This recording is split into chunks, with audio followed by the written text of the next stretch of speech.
아파트 추천 결과를 알려고 하는데요. 네, 당첨됐습니다. 당첨 축하해요. 네, 감사합니다.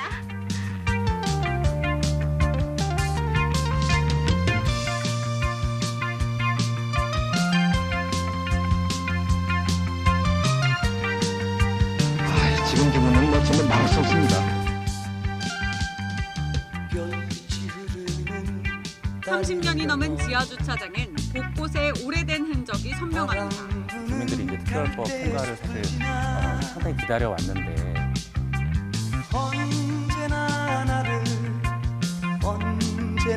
나를 기다리던 너의 아파트 그리운 마음에 전화를 하면 아름다운 너의 목소리 언제나 내게 속삭이던 너의 목소리. 분당과 일산 등의 최고 75층 아파트가 생길까? 좋기야 하겠다만 교통지옥에 아침도 저녁도 없는 삶을 맞이하는 거 아니냐 기대와 우려가 교차합니다. 반복되는 신도시 교통 문제 도시공학 전문가와 함께 알아보겠습니다. 이창무 한양대 도시공학과 교수 모셨습니다. 교수님 어서 오세요. 네, 안녕하세요. 앞서 영상 구성을 굉장히 흥미롭게 지켜보셨습니다. 오랜만에 들었네요. 예, 노래, 그렇습니다. 아파트 노래. 흥얼거리시기도 하셨는지. 제가요? 예. 아닙니다. 네, 정부가 일개 신도시를 포함해서 이 노후 계획 도시를 재건축할 때 용적률을 높이기로 했습니다. 말 그대로 분당이나 일산 같은 도시에 최고 75층 아파트가 들어설 수도 있다는 얘기입니다. 우선 도시공학자 학자 입장에서 어떻게 좀 받아들이셨는지 궁금해요. 놀랍죠. 그러니까 처음에 그 일기 신도시 재건축과 관련돼서 네. 정부의 드라이브가 걸릴 때 이제 던져졌던 그런 용적률은 한 500% 정도가 이제 높은 수준이었었는데 예. 막상 시행령이 발표되고 나서는 750에 75층이니까 그거는 글쎄 전문가 입장에서는 좀 놀라운 그런 용적률과 높이죠. 그런 면에서 그 일기 신도시의 재건축 과정에서 이제 벌어지는 여러 가지 이제 문제점들이 좀 고민스러워지는 것 같아요. 그래서 관련돼서 이제 뭐 여러 가지 이슈들이 있지만 예. 뭐 교통 문제도 그렇고 또 이 일기 신도시의 입지가 사실 그렇게 좋은 입지만은 아니에요. 그러니까 처음에 만들어질 때 서울시의 그린벨트를 넘어선 그런 한 30m 떨어진 킬로미터 떨어진 지점에 개발된 게 일기 신도시라서 예.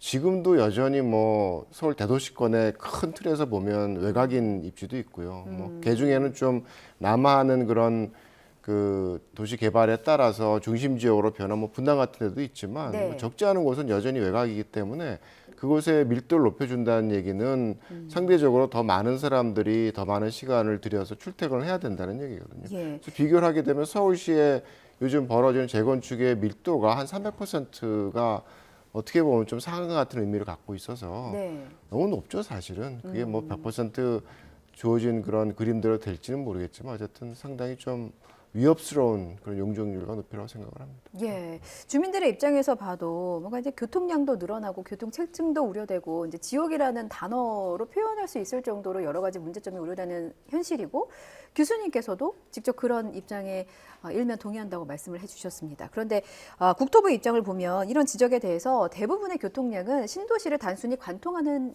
거다라는 입장을 보였습니다. 혹시 이 입장은? 글쎄요, 저는 뭐 그 내용을 잘 이해를 못해서 예. 그러니까 어쨌든 대상 지역의 재건축을 통해서 용적률을 높이고 또 높이를 높이고 이런 구도는 기존의 용적률에 비해서 예를 들어서 500을 준다 그러면 예. 늘어난 용적률 대비 뭐 요즘 뭐 주택의 규모가 줄어들고 있으니까 뭐 사는 가구 수로 따지면 예. 2배 이상 늘어날 수 있다라는 거거든요. 그럼 해당 신도시에 이제 거주하는 인구가 결국은 2배 이상 늘어난다는 얘기고. 근데 재미있는 게 우리 그 건설된 신도시에 있어서 주민들의 그런 통행 패턴을 보게 되면 예. 서울로의 통근율이 높아요. 그렇죠. 그러니까 이제 신도시가 갖고 있는 특성이라는 게 뭐 그 화이트 칼라의 업무 중심의 그런 그 고용을 많이 그 수용을 하고 있기 때문에 네. 그러니까 거주자 입장에서는. 그래서 신도시가 주변에서의 상업적인 중심지로서 역할을 하지만 또 신도시에 사는 주민들은 좀 더 고차 위에 그런 고용에 종사하는 사람들이 많기 때문에 서울의 출퇴근이 높은 거죠. 예. 그래서 사실은 발생 통행량도 상당히 늘어날 거라고 생각을 합니다. 그래서 단순히 통과하는 것이 아니라 거기서 발생되는 통행량이 는다는 얘기는 신도시에 부과되는 또 신도시와 기존 서울과의 연계성에서의 어떤 교통에 대한 어떤 부담이 늘어난다고 볼 수밖에 없겠죠. 그렇군요. 말씀하신 것처럼 그런 부담과 우려에 대한 지적이 계속해서 나오니까 이제 정부가 교통 대책을 마련하고 있다라고 밝혔습니다. 어떤 대책을 마련하겠다는 걸까요? 그래서 지금 전체적인 구도는 이게 뭐 재정을 통해서 모든 문제를 해결하는 것이 아니라 예. 재건축 과정에서 발생하는 개발 이익을 기반으로 해서 여러 가지 도시 인프라를 개선하겠다는 그런 그림을 지니고 있거든요. 예. 그래서 개별 단지 재건축이 아니라 슈퍼 블락이라 하는 여러 개 단지들이 하나로 그 형성되어 있는 큰 블락 단위의 통합 재건축을 이제 시도를 함으로써 예. 용적률을 높여주는 대신에 뭐 도로를 내놔라 뭐 여러 가지 그 사회 인프라에 대한 부분을 제공을 하면서 관련된 교통시설을 확충을 하겠다는 얘기인데 문제는 도로나 교통망이라는 네트워크이거든요. 예. 한 곳에 국지적인 그런 뭐 상황이 해결로서 이 완성이 될 수 있는 것이 아니라서 지금의 그림이 정말로 신도시에 있어서 또 신도시와 기존 서울과의 어떤 교통 문제를 해결하기 위해서는 신도시 전체가 다 재건축이 돼야 되는 거죠.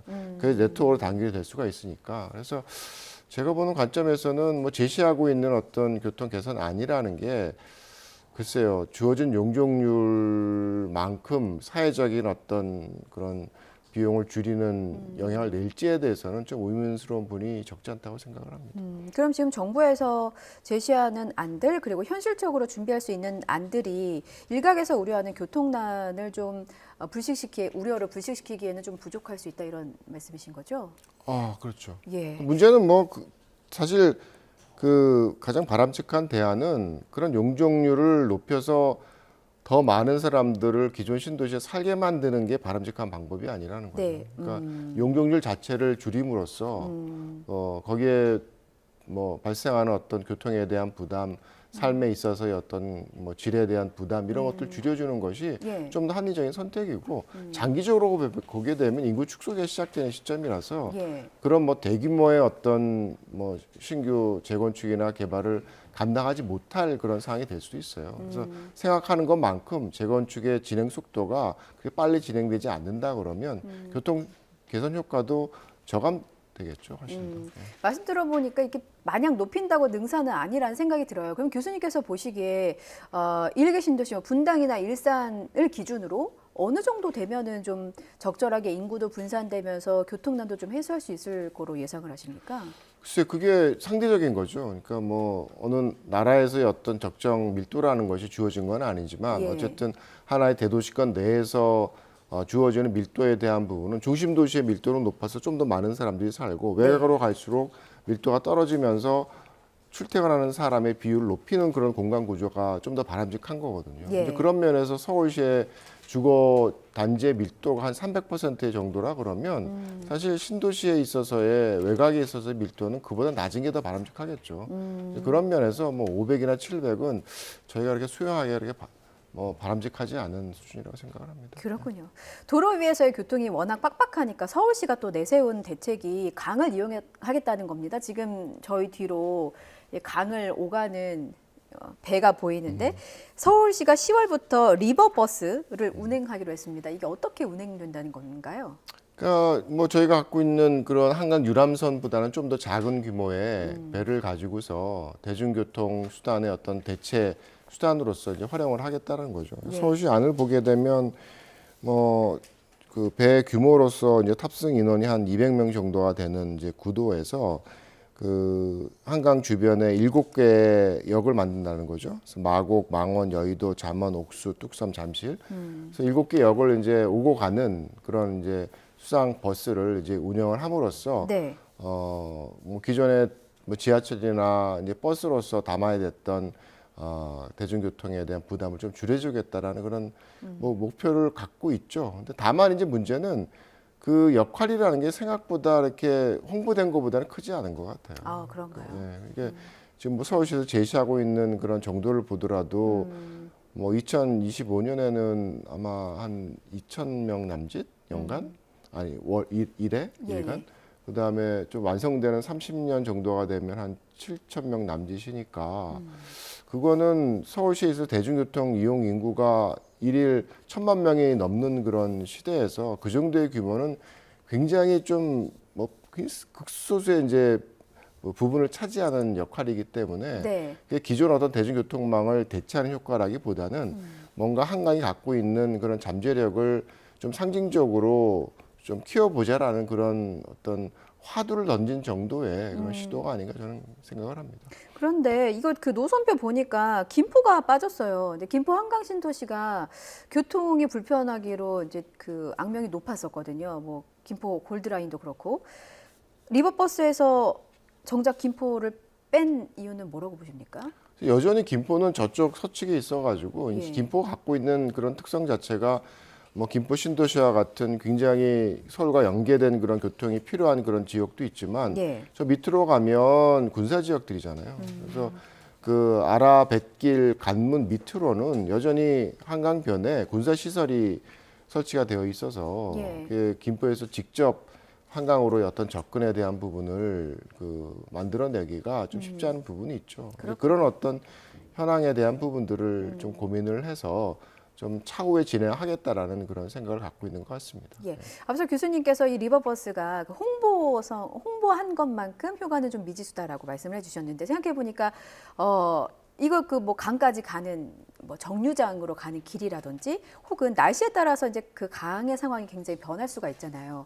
폭우가 내린다든지 너무 추워서 얼어붙는다든지 이런 부분 때문에 좀 우려가 있는 것 같기도 한데 이런 부분은 어떻게 보완을 해야 될까요?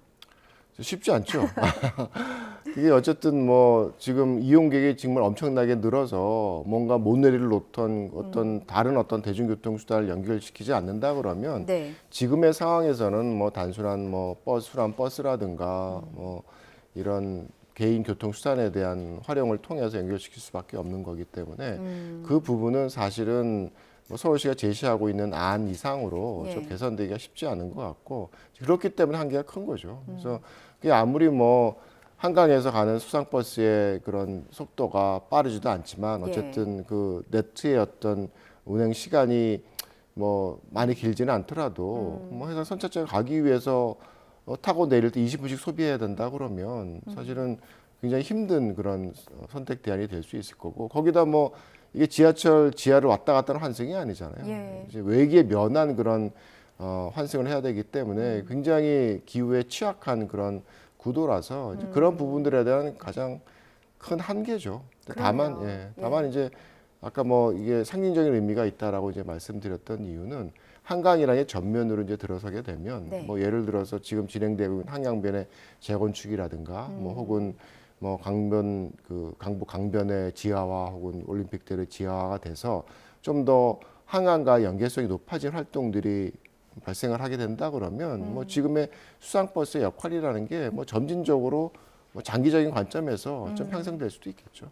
그러니까 딱 요 부분만 개발할 게 아니라 전체적인 그림을 보고 뭐 도시 설계를 좀 사실상 새롭게 해야 하는 재탄생의 느낌으로 좀 해야 그나마 실효성이 있다 이런 해석을 그렇죠. 굉장히 드리겠습니다. 장기적인 어떤 그림을 가지고서 네. 이제 접근해야 되는 그런 선택이라고 생각을 합니다. 그렇군요. 재원에 대한 고민도 좀 빼놓을 수는 없어서요. 오세훈 시장이 2년 안에 뭐 흑자 전환이 가능하다라고는 했지만 이게 그 예산 문제도 사실 중요하기도 하고 이게 너무 구멍이면 세수가 많이 들어가잖아요. 이런 부분을 또 걱정하게 됩니다. 글쎄요. 근데 뭐 제 입장에서는 대중교통이라는 게 사실은 경제적인 편익으로 계산될 수 있는 부분이 좀 과소평가되는 부분이 있어서 예. 이제 거기에 대한 적자의 운영에 대한 부분은 글쎄요 조금 다른 생각을 갖고 있어요. 그러니까 지금도 뭐 그 서울의 지하철을 운영하는데 연간 적자 1조 원이거든요. 예. 이제 그런 그 상황을 비교를 한다 그러면 예를 들어서 뭐 지하철의 사용자 수와 이 뭐 수상버스의 이용자 수에 대한 비율이라는 게 엄청나게 적기 때문에 사실 그 수송 분담률이 뭐 대중교통과 비교해서 엄청나게 낮아서 예. 제가 알기로는 전체 수송의 한 0.02% 정도밖에 차지하지 않는 것 같아요. 이제 예. 그런 측면에서 어쨌든 대중교통이고 그렇다 그러면 적자에 대한 규모가 뭐 지하철의 어떤 적자 규모에 비해서는 크지 않을 수도 있는 거죠. 그래서 이제 그런 면에서 어느 정도 이용자가 이용된다 그러면 예. 적자에 대한 부분을 뭐 흑자로 전환시키는 게 중요한 건 아니라고 생각을 합니다. 아, 그렇군요. 네. 대중교통이기 때문에. 그렇죠. 네. 예. 아, 끝으로 3년 후부터 3기 신도시 입주를 시작합니다. 이게 너무 그 신도시의 교통정책에 대해서 여러 가지 우려가 나오다 보니까 정부가 선교통 후 입주를 약속했습니다. 그러니까 철도나 뭐 도로를 조기에 건설해서 이런 우려를 좀 미리 불식시키겠다는 거거든요. 이게 실현 가능성은 있을지도 궁금해요. 글쎄 우리가 경험해본 과거는 그렇지가 않죠.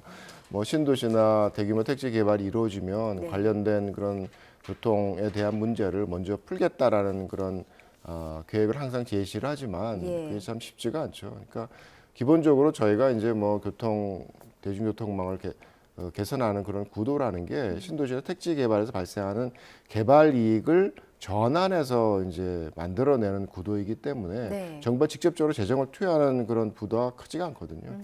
그 얘기는 그 신도시가 어느 정도 완성이 돼야지 관련된 비용들이 만들어질 수 있는 그런 구도이기 때문에 네. 그런 어떤 재원에 대한 부분이 그게 원활하게 어떤 선투자를 만들어낼 수 있는 구도는 아니라는 거죠. 이제 그런 측면에서 어쨌든 정부가 뭐 의지를 가지고 하겠다 그러면 예. 할 수도 있겠지만 또 거기에 대한 걸림돌은 뭐 김포에서 저희가 관측했던 것처럼 대중교통망이라는 게 국지적인 문제가 아니잖아요. 그래서 여러 지자체를 연결시키는 그런 네트워크의 의미를 지니고 있기 때문에 네. 지자체 간의 갈등에 대한 부분을 또 풀어낸다라는 게 여러 가지 행정적, 정치적 또 시간이 소요되는 거라서 저는 뭐 던져진 그런 시간에 대한 부분을 그렇게 믿는 거는 아니라고 생각을 합니다. 예, 그렇군요.